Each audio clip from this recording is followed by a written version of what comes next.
BJP రాష్ట్ర అధ్యక్షులు బండి సంజయ్, ప్రధాని మోదీ, ఎంపీ లక్ష్మణ్లపై మంత్రి కేటీఆర్ దిగజారి మాట్లాడడం సిగ్గుచేటని బీజేపీ రాష్ట్ర అధికార ప్రతినిధి రాణి రుద్రమదేవి మండిపడ్డారు.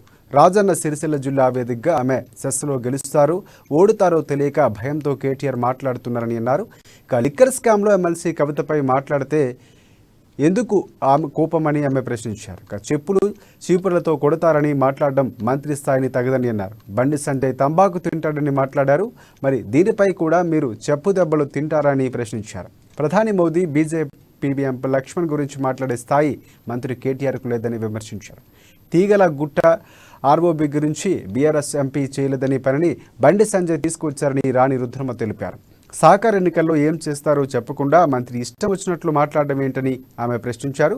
ఇక సిరిసిల్లలో 600 కోట్ల రూపాయల సొమ్మును ఎవరు వాడుకున్నారో సమాధానం చెప్పాలన్నారు.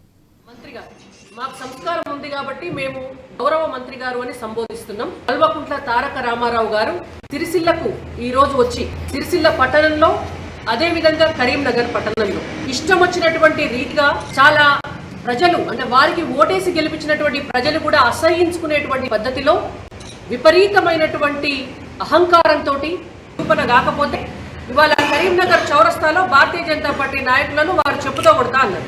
మరి వారు మా పార్టీ అధ్యక్షులు బండి సంజయ్ కుమార్ గారిని తంబాకు తింటాడు అని అన్నారు కదా. అందుకంటే ముందు మిమ్మల్ని డ్రగ్స్ అనడానికంటే ముందు మీరే కదా నోరుజారి మాటలు మాట్లాడేది.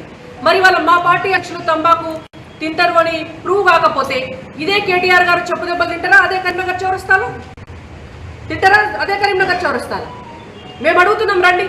మీరు కరీంనగర్ దాకా రావాల్సిన అవసరం లేదు. మా పార్టీ అధ్యక్షులు బండి సంజయ్ కుమార్ గారు వస్తారు, కేటీఆర్ గారు కూడా రావాలి.